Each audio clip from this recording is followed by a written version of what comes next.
ऐसे एक बहुत बड़ा मुगालता हमारे जहनों में डाला गया है कि बैंक सबसे महफूज जगह है। आप इसमें जितना भी पैसा रखवाते हैं, बैंक इसको एक बड़ी सी तिजोरी में महफूज कर लेता है और जब आपको ये पैसा चाहिए हो तो वो इस तिजोरी से निकाल कर आपको दे देता है। लेकिन हकीकत इसके बरखिलाफ है। मिसाल के तौर पर मैंने बैंक में 1 लाख रुपए जमा करवाया। अब यह बैंक की तरफ से इस पैसे को महफूज करने के हवाले से रेशो रखी जाती है जिसे कैश रिजर्व रेशो कहते हैं। अमेरिका में ये 10% है जबकि पाकिस्तान में 4 से 6% है। इससे मुराद कि मैंने 1 लाख बैंक में जमा करवाया, बैंक इसमें से 4% यानी 4000 सिर्फ बैंक में रखेगा और बाकी आगे कर्जा दे देगा। अब एक बेकरी का मालिक जिसको बेकरी के लिए ओवन खरीदना है, उसके पास पैसे नहीं है तो वो बैंक से कर्जा लेने आता है, तो बैंक मेरा वो 96,000 उठाकर उसको सूद पर कर्जा दे देता है। अब वो बेकरी का मालिक इलेक्ट्रिक स्टोर पर जाकर उन पैसों का ओवन खरीदता है, तो इलेक्ट्रिक स्टोर का मालिक उन पैसों को अपने किसी बैंक में जमा करवा देता है। अब उसका बैंक भी सेम यही काम करता है कि उन पैसों का 4% यानी 3840 रुपए बैंक में रखता है और बाकी 92,160 आगे एक बंदे को कर्जा दे देता है जिसे घर खरीदना है। अब वो शख्स जिससे घर खरीदता है तो घर बेचने वाला शख्स भी उन पैसों को अपने किसी बैंक में रख लेता है और उसका बैंक भी सेम यही काम करता है।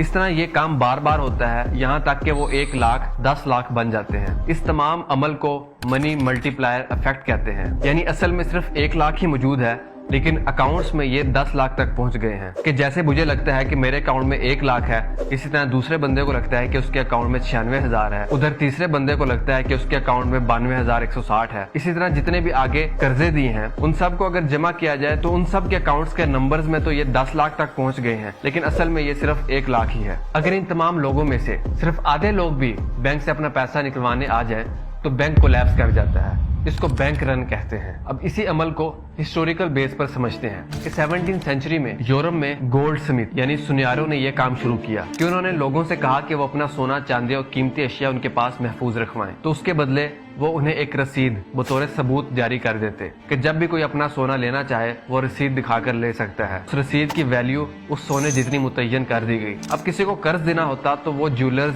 रसीद बनाकर दे दिया करते और इस पर सूद वसूल करते। इस तरह वो बैंकर्स की शक्ल इख्तियार कर गए। मिसाल के तौर पर अगर 4 बंदों ने 4 किलो सोना उनके पास रखवाया है तो उस सोने के बदले 4 रसीदें बना देते। अब यहाँ उनमें बड़ी खराबी लालच की पैदा हुई कि ज्यादा से ज्यादा नफा कमाया जाए, जिसके लिए उन्होंने सोना ना होने के बावजूद भी मजीद रसीदें बनाकर लोगों को कर्ज देना शुरू किया। यानी कि सोना 4 किलो ही है मगर रसीदें 16 बना दी गई और इन 16 रसीदों के बदले सूद वसूल करने लगे। क्योंकि रसीद बनाने में तो कोई मेहनत दरकार ही नहीं थी। अब अगर उन 16 बंदों में से 8 बंदे भी अपना सोना वसूल करने आ जाएं तो इन बैंकर्स के पास इतना सोना मौजूद ही नहीं था कि उन्हें दे सके, तो वो कोलैप्स कर जाते। इस पूरे अमल को बैंक रन कहते हैं। यानी कि बाकी तमाम लोगों के साथ धोखा हो गया और उन सब की मेहनत रायगा चली गई। अब यही तरीका कैपिटलिज्म में एक पूरा मैकेनाइज्ड बैंकिंग सिस्टम की शक्ल में मुल्कों पर राइज हो गया, जो कि आज तक चला आ रहा है। अब इसी बैंक रन की मिसाल हमें हालिया ही में मार्च 2023 में सिलिकॉन वैली बैंक से मिलती है। The collapse of Silicon Valley Bank, the second biggest bank collapse in US history. ये सिलिकॉन वैली बैंक अमेरिका का one of the largest bank था। इसमें बड़े बड़े बिजनेसेस और स्टार्टअप्स का पैसा पड़ा हुआ था। अब यहाँ बैंक से गलती हुई कि उसने ये खबर जारी की कि उसे करीबन $2 बिलियन का कैपिटल रेज करना है और लोगों से कहा गया कि वो बैंक में पैसा जमा करवाएं। अब लोगों को लगा कि बैंक के पास पैसे कम हो गए हैं, इसी वजह से वो कैपिटल रेज करना चाह रहा है। अब ये खबर जंगल में आग की तरह फैल गई और हर कोई अपने पैसे निकालने बैंक की तरफ दौड़ा और एक ही दिन में तकरीबन $42 बिलियन बैंक से निकाल लिए गए और $100 बिलियन मजीद निकालने थे। अब यही सूरत हाल पैदा हुई